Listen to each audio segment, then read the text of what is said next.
पुरुषों की क्या बात करें जो अपने मां के ऊपर हाथ उठा देते हैं, जो अपने मां को कटुवचन कहते हैं। मां जैसा 9 महीने गर्भ में रखा, इसके बाद हमारा कितने वर्षों तक मलमूत्र फेंकती रही, अपने रक्त को दूध बनाकर हमें पिलाकर पोषण करती रही। उस मां का जब सेवा करने का अवसर आता है, अनाथ आश्रम भेजा। माना तो 10 लाख रुपया 100 लाख रुपया जमा कर देगा अनाथ आश्रम में, उनकी खूब सेवा होगी, लेकिन प्यार, अपना पुत्र अगर 2 रोटी लेकर के आए मुस्कुरा करके, मां कैसी हो, इससे बढ़कर के रुपया पैसा और सुविधा नहीं होती। प्यार, प्यार कौन देगा? तुम बच्चे थे, तुम्हें अनाथ आश्रम में भेज जाती, जाकर के पैसा जमा कर देती, तेरा हालत क्या होता। आज जब मां की सेवा का अवसर आया, ये जवान जवान लोग VIP बनते हैं। ये धर्म है, धर्म निश्चित अपना प्रभाव दिखाकर रहता है। तो अधर्म करोगे तो दंड मिले। सबसे पहली बात समझ लो, मां, जिसके मां हो और कोई देवी देवता पूजने की जरूरत नहीं, पूजो तो तुम्हारे भाग्य की बात है, लेकिन सबसे बड़ी देवी मां है, सबसे बड़ी पूजा मां है। अगर अपनी मां की सेवा कर ली तो भगवान को प्रसन्न कर लिया। मान जाओ हमारी बात, जहां तक हमारी आवाज पहुंचती हो, अगर तुम्हारी मां हो तो चूकना मत। मां का आशीर्वाद ले लो, विश्व ब्रह्मांड में कभी परास्त नहीं होगे। मां महामहिम गुरु है। हाँ, अगर आप वृंदावन वास करते हो, अपनी मां को पास रखो। जैसी भी परिस्थिति हो, उस परिस्थिति से अपनी मां की सेवा करो, अपने पिता की सेवा करो। संन्यास लेने पर वो पिता सन्यासी बालक के साष्टांग दंडवत करेगा, लेकिन वो बालक अपनी मां को साष्टांग दंडवत करेगा। ये बहुत बड़ी महिमा मां की है। पूज्य बाबा कह रहे हैं, इसलिए मां को इस मनुष्य लोक में प्रथम देवता, प्रथम गुरु मानना चाहिए। मातृ देवो भव हमारा वेद कहता है, और पितृ देवो भव। अपने माता पिता की जिसने सेवा नहीं की, आज्ञा नहीं मानी, मनमानी आचरण किए, वो कभी सफल नहीं हो सकता, किसी भी मार्ग में सफल नहीं हो सकता। पूरा जीवन रुपया कमा करके अपने बेटे को बाबूजी बनाना चाहो, बेटे ने जब बूढ़ा अवस्था आई, पानी देने की अवस्था आई, तो घर से निकाल दिया। माता पिता की आराधना करना ये भगवत भक्ति है। पुंडरीक जी महाराष्ट्र में अपने माता पिता को भगवान मान करके उन्हीं के 8 पैर सेवा में रहते। तो आज भी जो विट्ठल भगवान है, उन्हीं को दर्शन देने के लिए गए थे। एक ईंट डाल दी, उसी ईंट में खड़े हो गए ऐसे, आज भी खड़े हैं ऐसे। कहा जब माता पिता की सेवा पूर्ण हो जाएगी तब महाराज आपके दर्शन करेंगे। माता पिता भगवान का स्वरूप है। ये आज जो वातावरण बदल रहा है, बहुत गुस्सा लगती है जब देखने को मिलता है कि जवान बहू और बेटा मिलकर के बूढ़ी मां को मार रहे हैं। वो बेचारी उठ नहीं सकती, वो हिल नहीं सकती। अंतिम समय तक या तो जलोगे ऐसी जगह जहां बचाने वाला कोई नहीं होगा, या सड़ोगे। ऐसे अधर्म करने वाले को कभी कभी और हम कहते हैं उस मां से पूछ लो जिसको तुमने मारा है, उसी मां से पूछ लो कि बोलो इसको क्या दंड दें, तो यही कहेगी कि कभी मत दंड देना।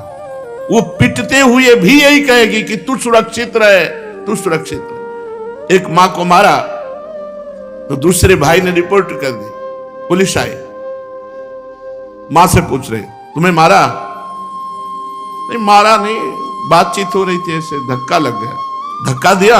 नहीं, हमारा धक्का उसको लग गया। छोटा लड़का कह रहा है कि इतना जोर जोर से डंडों से मारा, इसके शरीर को देख लो कितने डंडे पर। चुप। तो मां का स्वरूप क्या होता है, समझो क्या स्वरूप होता है। पीट के अपमानित होकर भी अपने बेटे को अपमानित और पीटने की इच्छा नहीं है। ऐसी वात्सल्यमयी मां को, ऐसे पिता को जो मेहनत करके कमाते अपने बच्चे का पोषण किया और वो जवान हुए, डंडों से मारते हैं घर के बाहर। अरे राधा राधा, ऐसे दृश्य देखने को मिलते हैं ना। ये खा खा करके सब जवान हुए हो और अब माता पिता की सेवा का अवसर आए तो मुंह चुराए घूमते हो। मुंह चुराने का समय नहीं है, अपने कर्ज उतारने का समय है, ऋण उतारने का समय है। अब माता पिता की सेवा कर लो, मातृ ऋण पितृ ऋण से उऋण हो जाओगे। हमने आपको कई बार सुनाया है, एक कश्यप नाम के ऋषि थे, महाभारत में है। तो तपस्या परायण थे, तो जिस वृक्ष के नीचे तपस्या कर रहे थे ऊपर बगुली बैठी हुई थी। बगुला जो टांग उठाकर ध्यानस्थ रहता है मछली के लिए, तो बीट ऊपर गिरा करके तो क्रोध भरी दृष्टि से देखा, तत्काल आग लग गई, बगुली भस्म होकर नीचे गिर गई। तप का प्रभाव होता है। अब उनको बड़ा गर्व हुआ कि नहीं, काफी हम सिद्ध हो चुके हैं, बगुली भस्म हो गई। उठे भिक्षा के लिए गए तो एक दरवाजे में जाके भिक्षाम दे ही, तो एक बहू निकली। उसने कहा भगवान कुछ क्षण रुकिए, अभी बना करके लाए।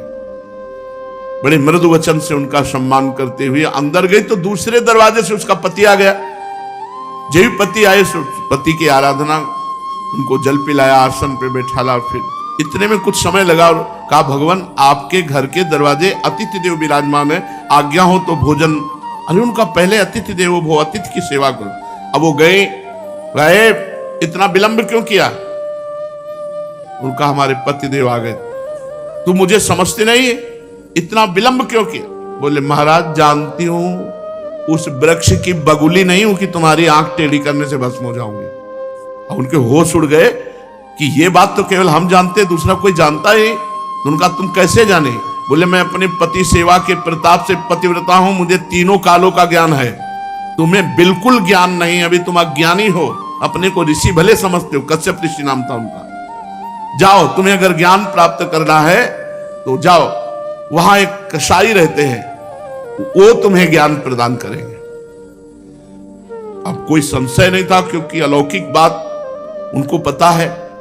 पातिव्रत धर्म से वहां गए, जिस कसाई का परिचय बचाया था तो मांस बेच रहा था। कोई कहता 2 किलो तो 2 किलो, किलो तो एक, और ऊंट चल रहे थे। तो कहा कैसी गंदी जगह भेज दिया। चलने लगे तो कहा कश्यप ऋषि। पहला आश्चर्य हुआ कि ये तो नाम बता रहा है हमारा, हमने तो अभी कुछ बात भी नहीं की, वो अमुक गांव की पतिव्रता ने भेजा है। अब और आश्चर्य हुआ। कहा हाँ। बोले बस खड़े रहो, मैं अपना व्यापार कर लूं, बस अभी आपके साथ चलता हूं। खड़े रहे, थोड़ी देर में वो बेच दुकान बंद करके कहा तो उनका पहले ये बताओ इतना निंदनीय कार्य करते हो तुम? तो उनका मेरा जन्म हुआ है इसी कुल में, मैं हिंसा नहीं करता, मैं मांस लाता हूं और बेचता हूं और अपने परिवार का पोषण करता हूं, क्योंकि मैं ऐसे कुल में जन्मा हूं। तो उनका तुमको ये कैसे पता चल गया मेरा कश्यप नाम है? बोले आपका नहीं, आपके बाप का, आपके पुरखों तक का हमको पता है। और ये कैसे पता चला कि वो बहू ने आपको कहा है ऐसा? बोले मुझे तीनों काल का ज्ञान है, भूत भविष्य वर्तमान। बोले इतना निंदनीय कार्य करते हो और तीनों काल का?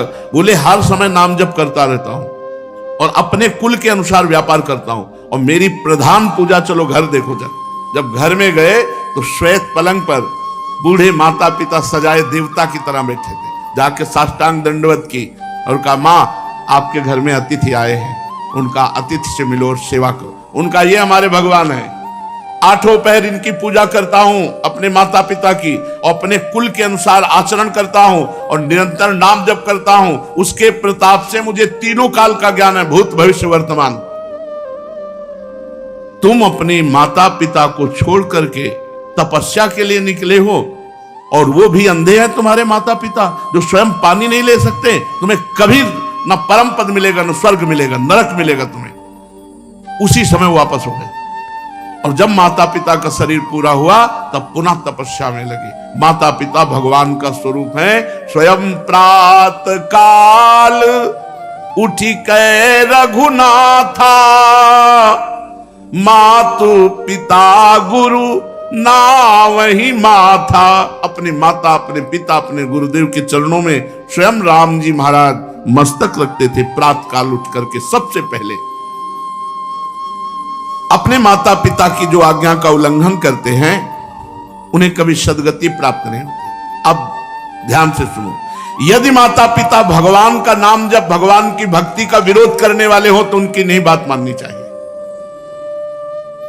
यदि माता पिता भगवान की भक्ति का विरोध करने वाले हो तो नहीं माननी चाहिए। यदि माता पिता गंदी आज्ञा करे तो नहीं देना चाहिए। रोटी दाल खाओ, नहीं चाहे उपवास करके मर जाओ, तुम्हें मुर्गा और बकरी नहीं देंगे आके, तुम्हें शराब नहीं पिलाएंगे आके। एक तरफ भक्ति का वर्णन किया, अब ये वर्णन किया उनके दुष्परिणाम। और अगर माता पिता गलत आज्ञा करते हैं तो नहीं, पानी पी के रहो, ऐसे रहो, शराब तुम्हें नहीं देंगे, मांस तुम्हें नहीं देंगे। क्यों गलत आदत बनाई? जो धर्म विरुद्ध है वो हम तुम्हें लाके नहीं दे सकते। यदि माता पिता भक्ति विरोधी हो तो उनकी बात नहीं माननी चाहिए। सेवा करने की बात नहीं कह रहे, सेवा करो, बात मत मानो। यदि भक्ति विरोधी है तो बात मत मानो। यदि वो भक्ति विरोधी आदेश करते हैं, मांस भक्षण, मदिरा पान या कोई गलत आचरण का, बिल्कुल आदेश मत मानो, बिल्कुल अमंगल नहीं होगा। तजो पिता प्रहलाद विभीषण, बंधु भरत महतारी, गुरुबल तजो कंत ब्रज बनितन भेमुद मंगलकारी। जाके प्रिय न राम अभय देही, तजिए ताहि कोटि बैरीशम, यद्यपि परम स्नेही। दूसरे का धन चोरी से, बेईमानी से, घूस से, छल कपट से कभी नहीं लेना चाहिए। नहीं, वो तुम्हारे परिवार की बुद्धि भ्रष्ट करके नष्ट कर देगा। इस बात को बैठा लो, वो एक ही बार वाला सब पूरा नष्ट कर देगा। तुम्हारे घर के बच्चों की बुद्धि भ्रष्ट, पत्नी की बुद्धि भ्रष्ट और तुम्हारी बुद्धि भ्रष्ट। रोगे बाद में बैठ के। कितने ऐसे उदाहरण हैं। एक बहुत बड़े ऑफिसर पद में थे, फार्म हाउस और क्या क्या, अकेला लड़का, नक्शा था, कई गाड़ियां सब। अब लड़का धीरे धीरे डिप्रेशन में पहुंचा, अपने हाथ से अपना गला उड़ा दिया। अब बैठे पूरी जिंदगी भर रो, क्योंकि अब बुढ़ापा हो गया है, तो अब ये तो हो नहीं सकती कि संतान उत्पन्न हो जाए। अब केवल सोचो, सोचो कि तुमने क्या क्या किया। अब जीवन भर वही फार्म हाउस और महल और गाड़ियां देख देख के रो कि इनका अधिकारी कोई नहीं है। धर्म से चलो, साइकिल से चलोगे तो भी उन्नति को प्राप्त होगे, आनंदित रहोगे। मान लो हमारी बात। अधर्म का पैसा दूसरे को, निर्दोष को दंड दिया और दोषी को मुक्त कर दिया रुपए के बल से, तो वो सरकारी, आखिरी सरकार जहां किसी की घूस नहीं चलती, वो जब न्याय करेगा तो ऐसी जगह फंसोगे, पूछो मत। एक बड़ा बलवान ऊपर चढ़ा छत पे, और बहुत बड़ा सरोवर था, और जहां उसको कूदना था वहीं नीचे छत बनी हुई थी सीमेंट की, ऊपर पानी था। अब उसको समझा कि पानी ऊपर से कूदा, ऐसे ककड़ी की तरह फट गया। यह है ऊपर वाले का न्याय। किसी और को फाड़ने की जरूरत नहीं पड़ेगी। बुरी दशा आने के पहले बुद्धि बदली जाती है, वहीं गिरोगे, ऐसी जगह फिसलोगे, ऐसी जगह फंसोगे जहां निकलने के चांस नहीं रहेंगे। अवश्य में भोक्तव्यम कृतम कर्म शुभाशुभम। धन दिमाग में भरे हुए हो, अगर धर्म से धन कमाओगे तो माना कि आप बहुत गरीबी से चल सकते हो, लेकिन आपके पुत्र, आपका परिवार सुसज्जित तेजोमय होगा। और अधर्म कमाओगे तो यही सब बाधाएं ऐसी आएंगी जो जिंदगी भर केवल सड़ते रहोगे। दिमाग तुम्हारा सड़ा हुआ होगा, कोई उत्तम विचार, कोई आनंद, कोई चिंता शोक का नाश करने वाला विवेक आपको प्राप्त नहीं होगा। इसलिए अधर्म का धन, निर्दोष को दंड, दोषी को छोड़ देना, इसीलिए बहुत बच के अपने जीवन को चलाओ। केवल धन ही और जीना ही काफी नहीं है, मरना भी है आगे। मर के फिर जाना है इस दरबार में सरकार की, और उसका हिसाब होना है। यही केवल हिसाब नहीं होता है, यहां तो नॉर्मल हिसाब है। एक एक सेकंड का हिसाब सेकंड के कम हिस्से में हो जाएगा। चित्रगुप्त तुम्हारे मन में बैठे हैं। ये चित्रगुप्त वो है जो तुम्हारे मन रूपी सीसी कैमरे में पूरे अनेक जन्मों की सीन सहित सब बातें भरी है। उसी को तो नाम जप मंत्र जप से डिलीट कर आ जाता है। जब नाम जप मंत्र जप करते तो सामने छा जाता है। इसलिए भाई, अधर्म के धन से बचो, क्योंकि ये बुद्धि भ्रष्ट कर देता, परिवार को नष्ट कर देता है। ये बात अपने दिमाग में बैठा लो। अधर्म से दूसरों का धन लेने वालों, छल कपट करने वालों, ये बात को समझ लो। चाहे जिस पद प्रतिष्ठा पे हो, वो धन तुम्हारे लिए नाश का कारण बनेगा। मान लो ये बात, मान लो, प्रार्थना मान लो, नहीं आगे परिणाम देख लेना। कोई नहीं देख रहा, लेकिन तुम तो देख रहे हो। तुम देख रहे हो, कोई गवाही नहीं, लेकिन तुम गवाही हो। यहां जैसे वो जो जिससे गुप्त बात पूछनी होती, उसको वो दवा दे करके वो मशीन में डाला जाता है कि वो वही बोलेगा जो सत्य है। नहीं, वो हमें नारकोटिक, हाँ जो भी ऐसे, वहां नारकोटिक की जरूरत नहीं है। वहां बोलोगे ही सत्य, और तुम्हें बोलने का अवसर ही नहीं मिलेगा। केवल यस यस, एक सेकंड के हिसाब में अनंत जन्मों का हिसाब करने की सामर्थ्य रहती। तुम्हारे सामने सील चल रहे, तुम स्वीकृति देते चले जा रहे हो। बस ये चल सुअर बन, गधा बन, अब गए सुअरी की कोख में, अब भोगो। अवश्य में भोक्तव्यम कृतम कर्म शुभाशुभम। भाई सावधान, ये कर्म भूमि है, जो कर्म करोगे तुम्हें भोगना। हम खुल के इसलिए कहते हैं कि तुम्हारे दिमाग में पहुंच जाए, तुम्हारे दिमाग में समझ में आ जाए। और ये मत सोचना कि दान दे देंगे तो हम पवित्र हो जाएंगे, डबल पाप लगेगा। अगर भजन करने वालों को अधर्म का धन दान किया तो उनकी बुद्धि भ्रष्ट हुई, उनका भजन मारा गया तो और नरक जाओगे। अधर्म से कभी भी धर्म की पूर्ति हो ही नहीं सकती। फिर बिल्कुल पक्की बात समझ लेना। ये मत सोचना कि बेईमानी करके हराम के जितने मनावे कमाओ, उसके बाद थोड़े बाबा जी को दे दिए तो हम चक्का आनंद लेंगे। बाबा जी को अगर आप दोगे तो उनकी भी बुद्धि भजन से विपरीत जाएगी, उसका भी पाप तुमको लगेगा। इसलिए वो राधा बाबा कहते थे कि ईमानदारी का पैसा यहाँ देना हमें। जैसे कभी किसी को कोई भागवत सुना को तो बोले हम तुम्हें दक्षिणा देना चाहते, तो एक घास काटने वाला है, बोले बाबा पक्की ईमानदारी का, हम रोज घास काटते हैं, उसी का मिलता है, लाओ। बाबा बोले लाओ। एक संत को देखा जो पैर का रिक्शा जब चलते थे तो उसी ऐसे खड़े हो जाते, ला रहे। बोले बाबा हम गरीब आदमी, बोले ला। तो 50 पैसा दे देता या 1 रुपया, वही बस ले कि वो पसीना चुआ रहा है, मेहनत कर रहा है, वो 50 पैसा 1 रुपया दे। आजकल प्रायः लोग शॉर्टकट से धनी बनना चाहते हैं। कितनी जन आत्महत्या कर रहे हैं। मोबाइल में वो एडवर्टाइज भी आती है, अब नए नए लड़के और जितने सब हैं करोड़पति बनने के लिए रुपया लगाए चले, माता पिता की पर्स खाली करके वो मोबाइल में वो जुआ गेम ले परेशान है। अनंत ब्रह्मांडों का स्वामी अपने आप को दांव में लगा दो, वो अपने आप को दे देंगे, वो अपने आप को दे देंगे तो अनंत ब्रह्मांड तुम्हारा। तभी कहते हैं बिना दस्तखत के जब जो जरूरत होती है, मांगना नहीं है। किसी भी तरह का आप सत्संग सब सुन रहे, किसी भी तरह का यहाँ कोई फ्रॉड आपको नजर आता हो कि ऐसे तो कहते हैं कि मैं लेता नहीं हूं, पीछे बैग में ले जाते हो, लेता कोई खड़ा होकर बता दे, आप दे दोगे हाथ उठा करके। ऐसे किए तो भिक्षुक हैं, बाबा जी हैं। ये बिजली का बिल हमारे घर में बिजली नहीं पैदा होती, इसकी भी फीस लगती है। इसका अगर आप दे देते हो तो आराम से बैठे हो, चल रहा है। और जब कट जाएगा तो दीपक जला के सत्संग करेंगे, माइक हटा के करेंगे। आ जाता है तो दाल रोटी हो जाती है, ज्यादा आ जाता है तो सब्जी भी बन जाती है। आ गया तो जो जैसी व्यवस्था भगवान कर दिए उससे कोई ये नहीं कह सकता कि मेरे से मांगा गया। और भगवान की कृपा से सब कुछ चल रहा है।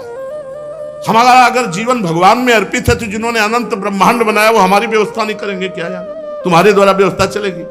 कई बार राधा केल कुंज में यही सत्संग में कहा, तुम्हें भगवान की कसम है अगर तुम्हें लगता हो मेरे द्वारा राधा केल कुंज चलती है तो कभी 50 पैसे भी आमद चढ़ाना, कभी नहीं।